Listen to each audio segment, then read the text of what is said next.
Welcome back to the Gridiron Grind with Andrew and Lance. Our teams played last week. They did. It wasn't pretty.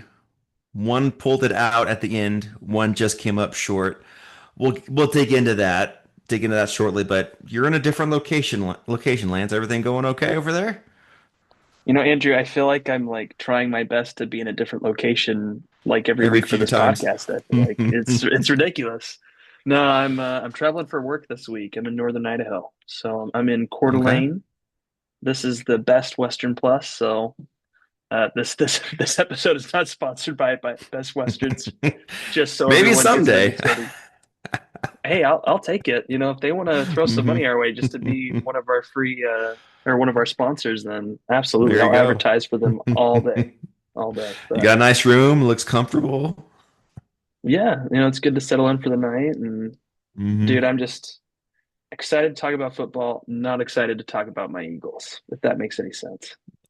Yeah, that makes perfect sense. That offense has been frustrating to say the least. Um, should we dig into it first, Andrew? Since I'm the Yeah. loser. I wouldn't say that you are. I would say that giving Hmm. Saquon Barkley the ball 6 times to run like 6 rush attempts, that's a losing strategy. But I'll let you dig into it. You can get into the specifics. You know, I I really don't understand why people are so mad at Kevin Patullo. I understand that like our offensive game plan maybe didn't go quite as good as it could have. I think this loss comes down to two specific issues. One, our offensive line played horrible yesterday. I don't think you're going to hear that from many people, and I think it's how we've kind of talked about like legacy voting. We've talked about this a Mm-hmm. few times where like Nowitzki ending up in the All Stars game and like his last year in the NBA, it's like, okay, this guy's well past his Yeah. prime. What's he doing here? Or the times that like even Darius or Slay ended up in some Pro Bowls. You're like, okay, is he really a Pro Bowler this year? Was this a legacy vote? Happened to Fletcher Cox? Mm-hmm. So I kind of just feel like that maybe we're looking at the Eagles O line from 2024 instead of like, no, this is 2025. This is not the same unit. But I just Mm-hmm. share that because the Eagles gave up 6 sacks yesterday, 6 sacks, and it's only 23 yards lost, so it could be worse. But 6 sacks, that is not good. Two of those, granted, were out of bounds runs by Jalen Hurts. So they're like not true sacks, but they ended up as a sack. But four of those sacks were just not great execution by the offense. I I've been pretty happy with the play of our tackles. I think that Johnson and Mailata have done a great job. Our interior has struggled badly. Um, Mm-hmm. Dickerson's banged up. We have Cam Jurgens just doesn't seem to be 100%. He had surgery this offseason, and so I'm wondering if he's never really fully healed from his surgery. Um, and then Tyler Steen is definitely not Mekhi Becton. He's not bad, Mm-hmm. but he's not playing at a Pro Bowl level. Like he would not deserve any Pro Bowl votes at all, in my opinion. Um, so it's just kind of weird all around. One part that's interesting on that note, though, I don't know if you saw this. It was kind of published in some news articles this based on some of the offensive struggles. But Jordan Mailata said that it typically takes him 2 to 3 weeks after regular season to get better. He said this year that he got all the way to OTAs and still didn't feel recovered. Mm-hmm. That is a great indicator to me that we're just dealing with fatigue, like tired. They had a lot of games. They played in every game possible this past season. They didn't have that bye, which would have been really helpful in the playoffs. And it just takes a number. So I think that part of it's just they're a little bit banged up. I don't know how you really get that right. Continuing and like looking at the line, I just don't want to sound like I don't like Landon Dickerson. I think he's a great offensive guard, but the drop off in play from Dickerson to Toth, the backup, was not substantial. That kind of Mm-hmm. felt a little bit like this is not good. Like it's good in the sense that Toth is playing well, but it's not good in the sense that why is Dickerson out there?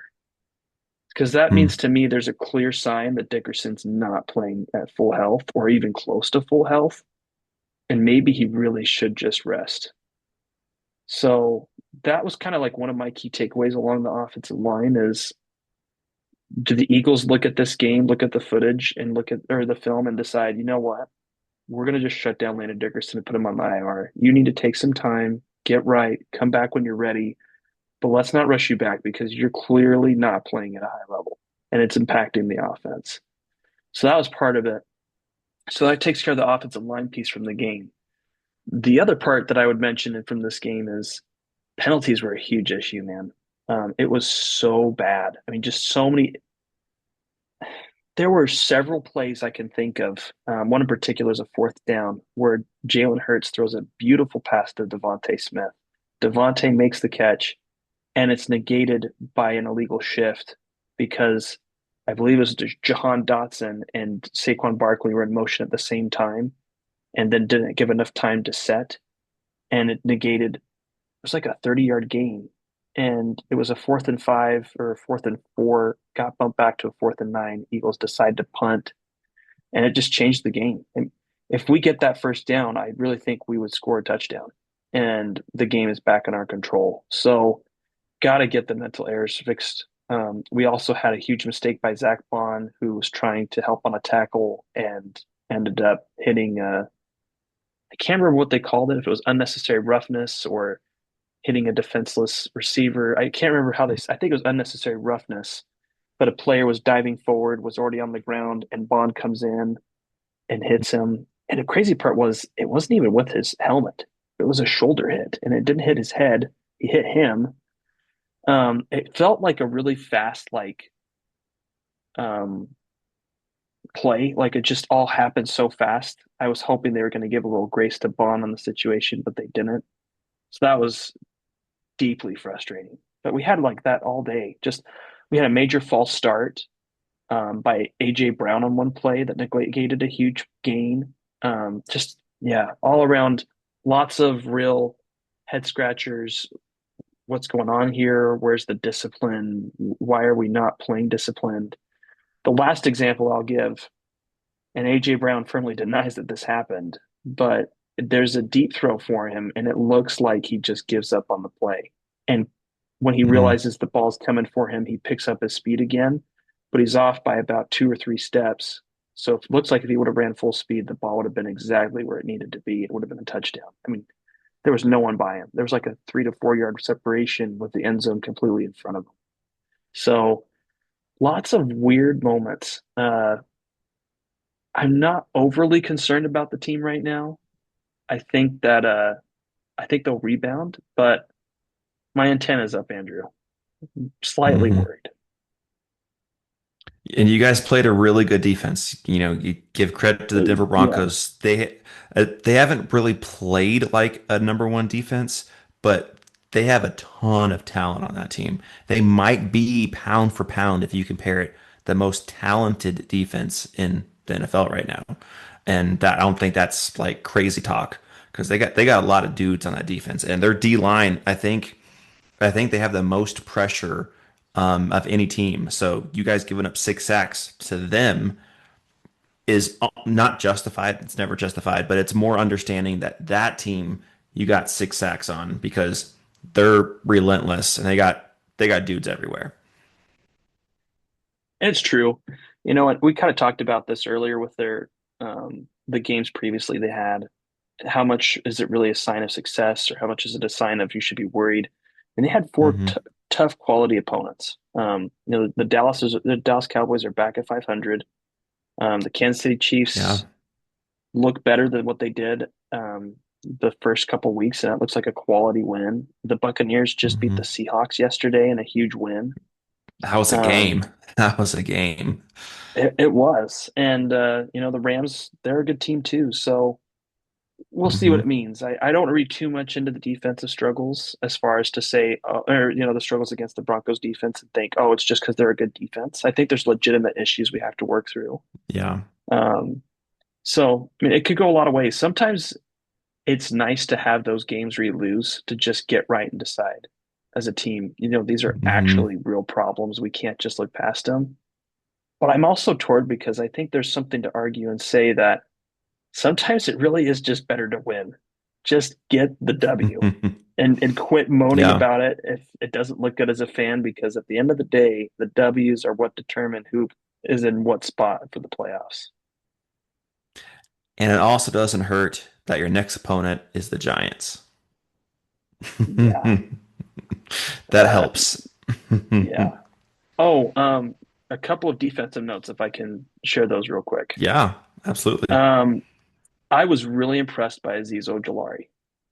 Mm, He had some really big moments. I remember there's one play in particular. It was just him on the outside, and he got outside contained past the tackle, so he was able to break free and make a huge tackle on the running back. I think it was Dobbins. It might have been Harvey, but I'm pretty sure it was Dobbins. And it ended up in like a 2 yard loss when there was no one else there. It could have been hmm like an 8, 10 yard gain, but he closes the gap and forms up to get the tackle. So huge props to him. Um, Quinyon Mitchell had a couple good moments too in this game that made me think, you know, he's got so much potential to grow. I continue to be concerned about CB2. We had the extra 2 point conversion or the 2 point conversion for the Broncos, and they go with the pass play, and it's to Franklin, it's Nix to Franklin. They run a play hmm action pass, but Ringo just totally got bullied. I mean, just completely flopped on the pass, was out of position, and it was a very easy 2 point conversion score. Just poor execution. He also had a couple other like just he didn't give up a ton of passes, but it's just like you can't give up that pass right there. You cannot give up Yeah. that pass. It doesn't matter, you know, how hard you try. Like you just can't give it up.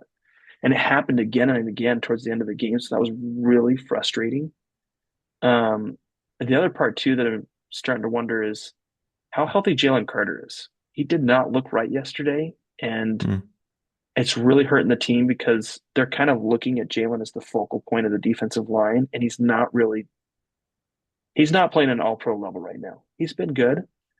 But like so for example, Andrew, just to draw a comparison, Rodriguez for you guys is playing outstanding. Watching that game on Sunday, hmm I kept taking mental notes, Rodriguez, Rodriguez, Rodriguez. hmm I'm not getting that vibe right now with Carter. I feel like he's kind of slacked off a little bit, and I don't know if it's a stinger injury in his shoulder. I don't know if he's just um, not fully healthy with another injury. But like even hmm Jordan Davis has looked better than Jalen Carter in several games, not so much this past one. So it's just kind of like, okay, what are we going to do to correct that problem? So looking at that, how do we fix the mental errors? How do we get Jordan Davis and Jalen Carter going together on the same page? And CB2. I think those are our three big issues. You could throw running the football in there too. But man, execution. I mean, execution is just a big thing. If people are holding up their blocks, if we're not getting dumb penalties, this team can win. They had the possession of the game for 3 quarters at least. Yeah, yeah, and like I said at the start, I mean, Saquon Barkley is one of the best running backs in this game that's ever played, honestly, and you're giving him the ball 6 times. I just can't get past that. He's got to Yeah. get at least like 12 to 18 touches, even in a bad game script. You got to get him the ball. I don't care if they have 12 guys on the field and it's a penalty. Give him the ball because he can break through and get a touchdown. Well, they ran a really cool halfback toss. Like literally, it was he just starts going out to the left, and Jalen tosses the ball to him, and then he goes basically jets right upfield between Mailata and Dickerson for like I think it was a 17-yard gain. It was the longest gain he's had all year, which Mm, is crazy because you know he's breaking out 30 to 50-yard runs consistently last year. So yeah, I agree with you, man. They got to keep pounding that rock. yeah. It's all about. I know this sounds dumb, Andrew, but if I was an NFL play caller in the NFL, I would want a stat sheet, someone telling me how many runs have we called, how many passes have we called, and anytime we get out of a 65 to 45 ratio, or excuse me, Correct me. let's say a Yeah. 60 to 40 ratio, you tell me. You tell me if we are outside hmm that number. Tell me if we got to get it back. Because if we are outside that, we got to get back to it because Yep. it makes a huge difference. Um, and I'm surprised they didn't go with the run more. One thing I will say on that note, though, last thing I promise, is that um, There were two plays in the second half that were fairly large first down runs. One was a holding, and one was Mm, I think it was a legal shift, something like that. So we had two those runs in hurt. there, and it just especially holdings because when you're first and 20, you can't go back to the run. You can't do that. It just doesn't map out. If you get yourself into a second and 17, you're going to probably have to punt. Hmm. You got to get more yards. So they got to stop shooting themselves in the foot. Yeah, yeah, absolutely.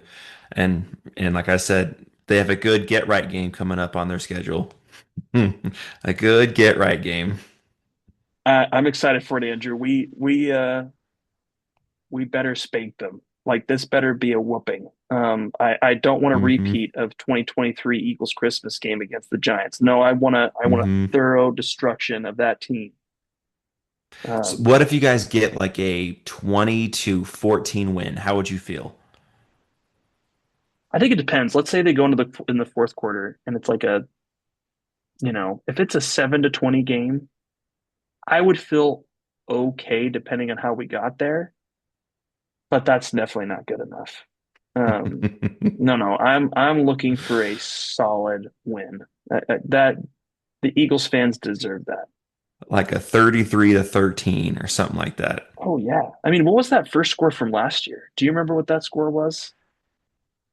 Or Oh, I I'll don't. even take the second score, Andrew, when our backups went into played against the Giants. It was 28-3 the first time, and it was oh no, that's right. Yeah, 28-3 the first time. I'm looking for the second time what the score was. And it was 20-13 the second time. But man, that 20-13 win with nothing but backups, oh, that was perfect. Hmm. Pure bliss. And no, you guys have to win next week because if you guys lose two games in a row, you don't want to lose three in a row because you're going to lose at Minnesota.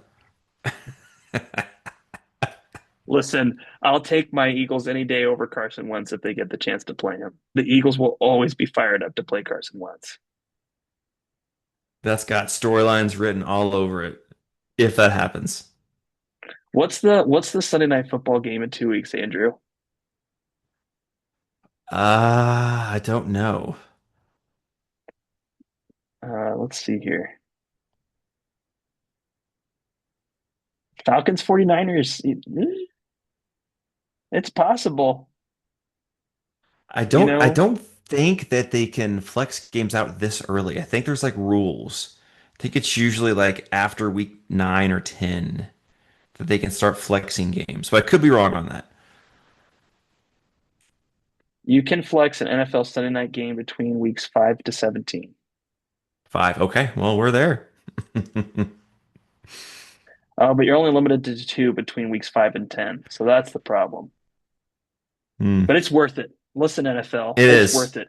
It If is. Carson Wentz is playing and the Eagles are going to be going up against him, you want to put that game on Sunday Night Football, Hmm. especially because that would interfere with my schedule on Sunday to watch the full game and enjoy the full game. So listen to two guys that have a Gridiron Grind podcast to please put that on Sunday night. Hmm. There, Yes, because put we it know in you're your listening, universe. NFL. We know you're listening. You never know. Yeah, you never know. Um, okay, well, is it time for me to talk about 3/4 of meh and then one really good drive? Yeah, probably. Jordan Addison did good for me, so that was good. Yeah, and I guess that's a good place to start. I have a few little notes here. But I sent you a message during the game Sunday morning and saying that Jalen Naylor's been playing in place of Addison. Something to watch because Addison's not hurt. I haven't heard any news about him being hurt. I did find out why that Addison didn't play. He was suspended for the full first quarter by the team because he missed a Really? walkthrough. Exactly. Exactly. He's already on thin ice with his two strikes before that, suspended for 3 games, and then you're going to miss a walkthrough. I will say there was a little positive out of this. Justin Jefferson is such a good dude, such a leader. He took Yeah, responsibility on it. He said, "It's my fault. I didn't see where it was at." He said, "I'm gonna make sure I talk to him. I continue to keep him under my wing, and I'll do what I can to make sure that doesn't happen again." Justin Jefferson took credit for that. He didn't blame Addison at all. He took credit as a leader. I love that, hearing that from him. But yeah, he was suspended for that first quarter, and then he kind of ramped up a little bit in the second. He wasn't super involved, but that fourth quarter, he was he was everywhere. Um, but I'm gonna get to some overall thoughts. But yeah, Addison was suspended because he missed a walkthrough. You can't do that. You just can't do that. I'm on the side of we're not going to pay him. We're not going to re-sign him I after think you're his right. suspension. After his suspension for 3 games, like okay, you're young, you made some mistakes. Let's learn from them. Let's grow. Let's go forward. And if he had a clean track record from then on, maybe we re-sign him. But he already has another problem with this missing a walkthrough. So I think that ship has sailed.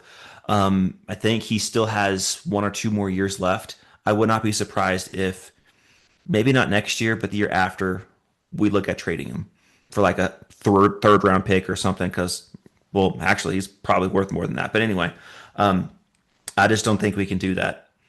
I don't think you can pay a guy $30 million who's going to miss games because he has an attitude problem.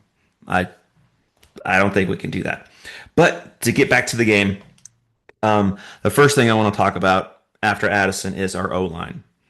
So our O line has been playing pretty bad for the first few weeks, and there's a lot of Vikings fans that's putting a ton of blame on the O line for us not moving the ball and getting sacked so much. I don't.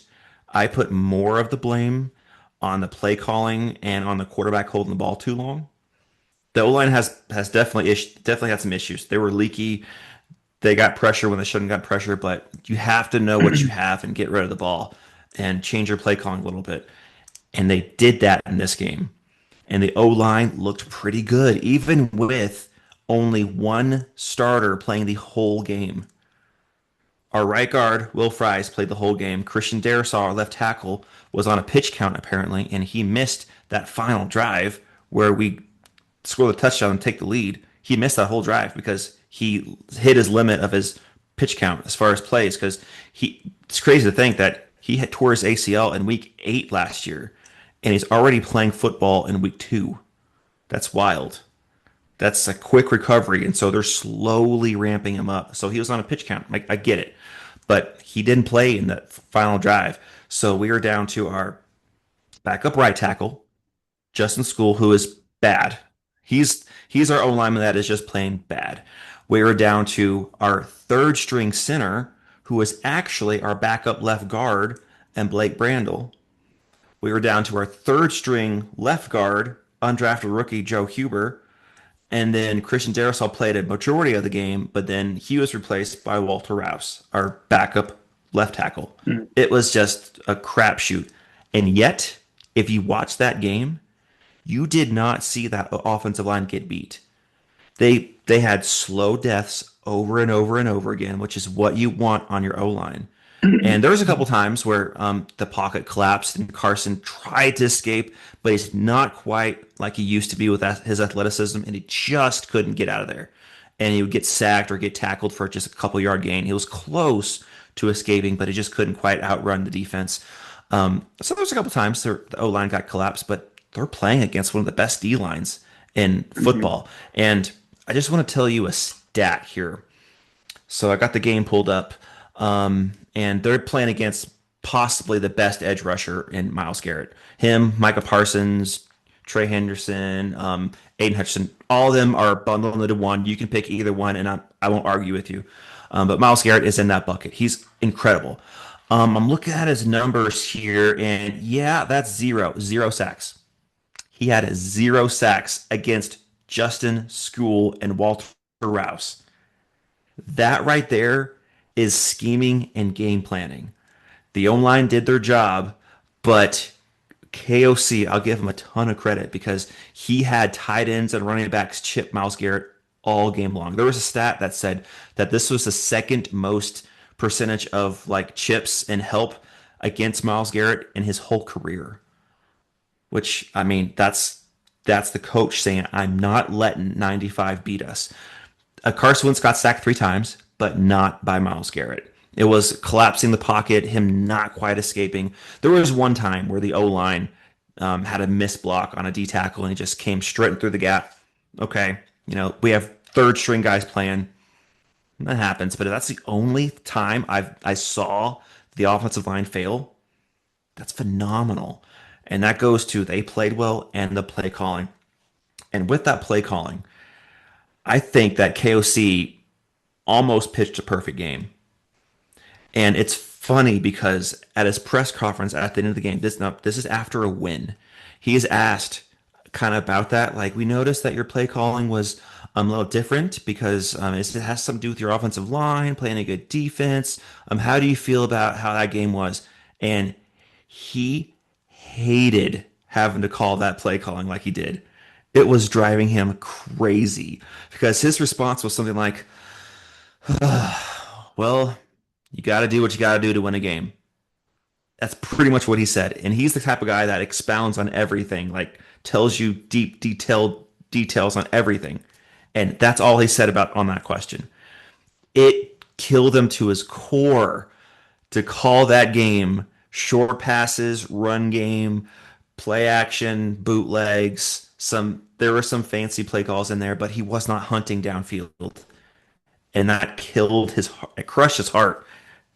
He might need a therapist after that game, but it was a perfect game to call. There were a couple plays that I was like, no, we don't need to do that. Like there's one drive where we call a toss play to Mason on the edge and he gets like 6 yards. It was a good play call. And we call the exact same play call on 3rd and 1.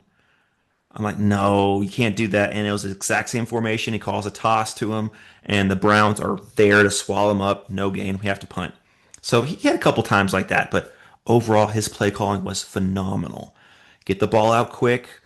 Don't have Carson Wentz sit back there all day. Like I said, Carson Wentz only took 3 sacks, and he was 25 of 34 for 236 yards passing. So 25 completions for 236 yards. That's not much.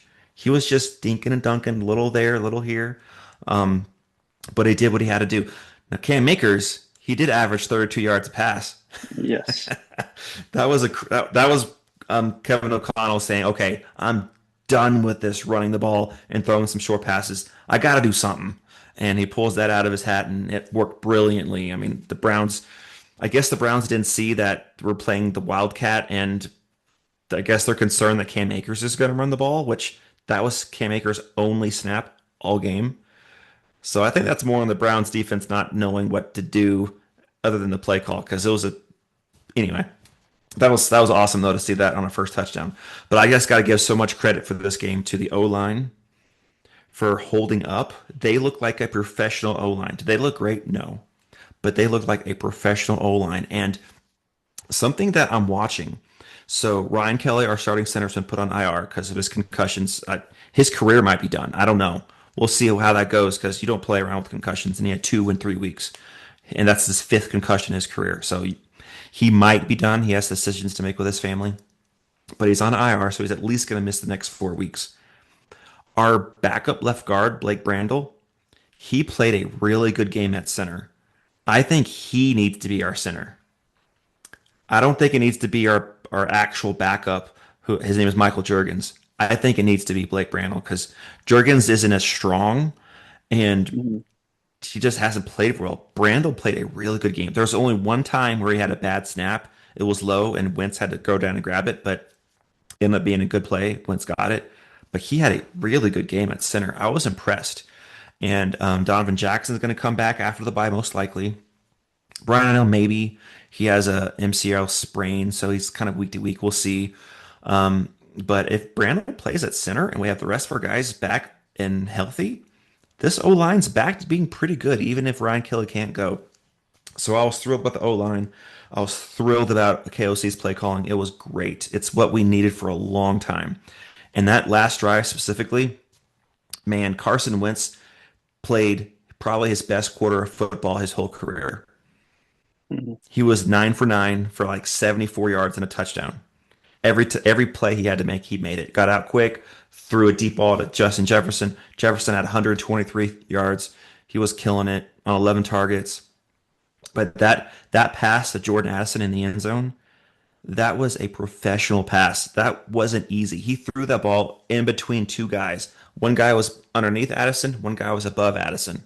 And he throws it just over the first guy and drops it in the bucket to Addison for the touchdown. That was just a beautiful pass that isn't easy. It looks easy, but it's not. Got to give him a ton of credit on that. I do have a bad nitpick to pick on these Europe games. Can we please get actual NFL caliber like equipment and stadiums? Because the first game Minnesota played against the Steelers, one of the play clocks wasn't working. So if you're going down this side of the field, you couldn't see the play clock. So you're thinking, okay, you got to look behind you to see how many seconds you have to snap the ball. That's not acceptable. And that goes to both teams. The Steelers had two, so it was fair, but that's just not acceptable. You got to fix that before the game. And in this game, I don't know if you knew this, but it was a 17-14 game and Minnesota's in field goal range. It's a long field goal. It's like 53 yards, so it's not a gimme. And we line up. Will Reichard kicks it, and it looks like it's going straight. Then all of a sudden, it veers off to the right, like a crazy wind blew it, or it just got hooked badly. And I thought, man, that's a bad miss, but that kind of didn't look right. Come to find out, if you go look at that in slow mo, the ball hits a wire, it hits a camera wire. Yes, go look that up later. You'll see there's a camera wire that's kind of diagonal across in front of No the field way. goal, and you can see the ball hit it, and then because it's kind of going this way, Because it like and then all of a ricochets sudden off. it goes that way. Yes, Oh, and dude. there is a little rule that if that's caught, you have the opportunity to re-kick if it misses, but no one saw it and no one even thought about asking. But watching it live, I was like, man, that kick all of a sudden just jetted that way. How did that hook so badly? And come to find out, it hit a cable wire. It hit a camera wire. I was like, how can you let that happen? How can that wire be that low? That can't happen in an NFL game, but it did. Now, luckily, Minnesota still found a way to win. If we lost and that happened, does Will Reichard make that field goal even if the wire doesn't hit it? Who's to say? You can't truly tell, but it looked like it was going straight going in initially. So if Minnesota lost that game and that was a thing, I would not have been a happy camper. But we pulled it off. We got the win. And another bad thing. So our defense, we got to figure out our run defense. Quinshon Judkins, he's a good player. He's a really good young player, but he was running through us left and right for 3 quarters, though. I will give Brian Flores in our defense credit. It looks like you're watching it right now. I wanted to pull this up for our audience, Andrew, because this is important. This isn't Okay, let's no do it. I'll get to the this defense later. isn't fake news. This is real. Holy Hmm. cow, I can't believe this actually happened. Um, Let me find screen share. Okay. Oh yeah, we have to share this, Andrew. People have to know that Wiregate is real. Uh-huh. Yeah, if you watch it, it's going straight. Then all Oh of a my sudden it goodness. hooks to the Yeah, right. it's going completely straight. You can tell. Hmm. Are they going to show it And again? if Yeah, here we go. and this is in slow-mo, yeah. It's going straight and then boom to the right. And you see that wire It right might there? be, yeah. It I'm showed just it. going to It play it showed it in again. yeah, in that second one, it showed the wire. You could see it hanging down across the field goal, across the uprights. Yeah. Oh my goodness. Dude, that is insane. I cannot believe that that happened. How did I miss that on Sunday? Yeah, I missed it too. I just noticed in real time that the ball just hooked crazy to the Oh, right. there's the And wire. You can see it yep, right there. you can. Right there. Hmm. Dude, that is insane. I cannot believe that that was missed on Sunday. What an Hmm. insane situation. Hmm. Think about how different that game would have been if they would have made that field goal. Yeah. Yeah, it's a tie game and the Browns don't the ball at midfield. They have to, it's a kickoff. So yeah, it totally different Wow. game. But again, Minnesota figured out a way to win. Props to them. But yeah, that was insane. Unbelievable. I Um, cannot believe I just watched that. I yeah, had to watch it. I'm sorry, people. yeah. That was No, like you're breaking good. news. Heard it here Hmm. first. And then my last point with the Minnesota Vikings defense. So Quinshawn Judkins, he had 110 yards rushing on 23 carries, almost average almost 5 yards a carry. We gave up 140 yards on the ground. That's just not acceptable. I know that the Browns have a good offensive line and they like to run the ball. They ran the ball 32 times against us, but still, we just can't have that happen. Now, I will say though, first three quarters we couldn't stop the run to save our lives. I don't know if it was just happenstance or Brian Flores said something where he changed his scheme, but the fourth quarter, if you look at the Cleveland Browns offense, it was punt, punt, punt, punt, punt, end game. Our fourth quarter was awesome. They got a couple first downs on the ground, but when it needed it most on third down, our defense rose to the occasion, stopped Judkins or Jerome Ford, whoever had the ball, and we got the ball back to our offense every single time. So I'll give them props to figuring out in the fourth quarter, but we got to do better than just one quarter a game. We can't let we can't let Kenneth Gainwell gash us last week. That one still hurts. I can That's understand offensive, Andrew. I can understand Bijan Robinson because he's one of the three best running backs in this game. I mean, he shouldn't have almost 200 total yards. We need to make sure we contain him as best we can. But he's he's Bijan Robinson, different kind of player. And with the Chicago Bears, it wasn't DeAndre Swift who ran against us. It was mainly Caleb Williams who got most of those rushing Caleb yards. So Williams. Yeah. I'll chalk that off to just that's just the game that they played.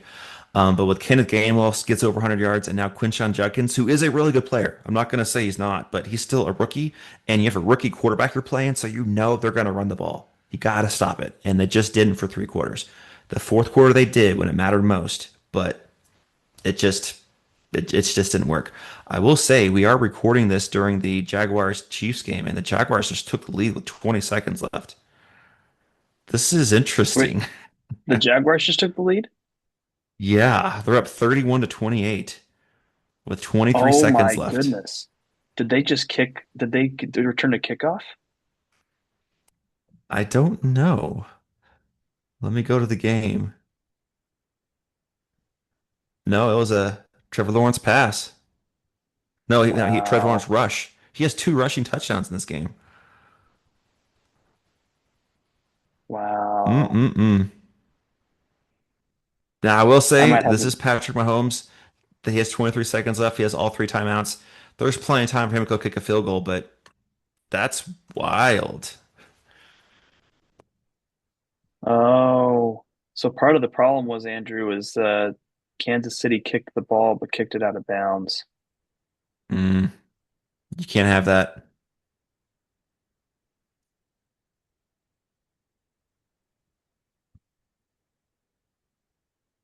And a big pass by Trevor Lawrence to Brian Thomas helped push it down the field.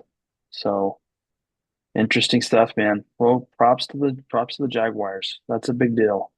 If they can pull this off. I mean, there's still Hmm. 23 seconds left. It looks like Kansas City has all three timeouts. Yep, they do. All they gotta do is kick a So field goal, but we'll see what happens. We'll see what yeah, happens. But yeah, that's all the notes I had on the Vikings. We have a bye week now, which usually an early bye week you don't want, but this is vital for the Minnesota Vikings right now to have their bye week right now. They're three yeah. and two. Their season's not over yet. Not ideal. We prefer to be 4-1. We lost to the Falcons. That was just a bad overall game. We should have beat the Steelers. I mean, we had a chance in that fourth quarter, but we're You three should and have beat two. them. It's fair Yeah, to we're say we're three and you should have. yeah, we're 3-2 in our bye, and I will say that our gauntlet that we have coming up. Look at the Chargers right now. They aren't looking the best, and look at the Ravens right now. They are looking bad. Those are two games coming up. I mean, Well, it might and not be as bad as it used to be the Chargers put Amari Hampton on their IR. on IR. So he's gonna for sure miss that So game, and Joe Alt has a chance to miss the Vikings game. So that's crazy, man. big. That's It's big. shaping I up to be a mean, great time. now I'm assuming Lamar Jackson's going to be back for that game, but he's not going to help their defense. So I don't know if the Ravens continue to lose, do you really bring him back? that is an Um, interesting thought. I was thinking that too, because right now they're like 1-4, I mean, they lose one more game, Andrew. They got and the the Rams next week. Ah, dude, the Rams, like that is just not a great opponent for them right and that's the now. Rams coming off a loss, so they're going to be motivated to Oh, win. they're going to be extra mad, and they just got a Hmm. extra rest too. So, Hmm. and the Bears aren't going to give me at this point, especially with how the Ravens have looked.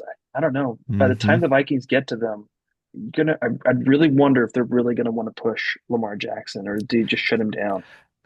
And you know what's wild? And we'll get to our NFL takes in our next episodes here soon, but the Pittsburgh Steelers might be just gifted this division this year. Unbelievable. It's one of the greatest hoaxes of NFL And it's history, so Andrew. gross. It's so gross because Joe Burrow's out, Lamar Jackson's out, the Browns are the Browns, and they're just like, all right, we'll just win a few close games and win this division. Oh, it has a sour taste in my mouth that Aaron Rodgers is going to be a division winner. I know. It's crazy, man. But it is. Hey, the season is still young. Things could still turn around. Maybe the Jake Browning It could. experience finally comes together. Hey, 3 touchdowns, 3 interceptions, improvement. Like he has an improvement. I don't know what they're doing, Andrew. I don't know what they're. You know Hmm. what I know they're doing is they're intentionally making my life miserable as a Jamar Chase fantasy football owner. I took him out of my lineup this week because I was tired of getting no points. And what does he do? He actually has a good week. Oh, mostly in garbage time though. So I mean, the first 3.5 quarters, you look like you were right. Unbelievable, man. I should look to trade him this week. Trade him on a high, right? That's probably the There best you go. Sell strategy. high. Yup. Yup. See if you can get like a Uh, Emeka Ibuka for him or something. hey, I like that. Maybe I can get Jackson Smith and Jigba from somebody that's a Bengals fan in this That league. I'll have too. to look. I don't know. That too. Yeah. Well, that's all I had in this for the Vikings game. We got a close win, 3-2. Go to the bye, get healthy. One sneaky thing to watch is JJ McCarthy hasn't practiced at all yet, and if he's not fully healthy, they're not going to play him. So it probably Exactly. is going to be the Carson Wentz show for the Philly game. So we're going to see how that goes. Dude, I can't wait. It's gonna get flexed. I'm gonna be able to watch the full game. I gotta be Hmm. honest, man. Uh, People look at me and they get so annoyed when I say this. I hate 11 a.m. games because that's the time it comes on for me. I hate that. Who I wants kind an of early agree. game? Other than the 8 a.m. games, those are good. I like those. That's I fair. got to watch Well, Minnesota 2 weeks in a row. but think about how many times because this came up on Sunday. Think about how many times as an NFL fan you're watching an early game and it's an East Coast game and they're throwing the ball and the sun hits them in the perfect spot so they lose track of the ball and it ends up an incomplete pass and it could have been a touchdown. That does not happen during most Sunday night games, Hmm. typically. Most Sunday night games, you can Hmm. see the field perfectly. There's no issues. I'm just saying that never happens. So I don't see the issue That's here. fair. That's Come on, fair. people. Just eliminate the 11 a.m. time slot and you can just shift it down or do something else. I hate 11 a.m. start, but I agree with you. I Hmm. don't mind the 8 a.m. games. Those are fun. Yeah. Other than being played in stadiums that shouldn't be have football games, but that's different. By the way, the Chiefs just lost that game. Oh my The gosh. Jaguars won. This has been a crazy week. We'll get into that in the next Um, episode. This has been a wow. crazy week. All right, man. Well, this is fun. I'm glad we're able to dig into Yeah. this. That was a good chat. Yeah, absolutely. Well, thank you guys for joining us in this episode of the Gridiron Grind with Andrew and Lance. Be sure to like, subscribe, comment, and we will see you next time. We'll see everybody.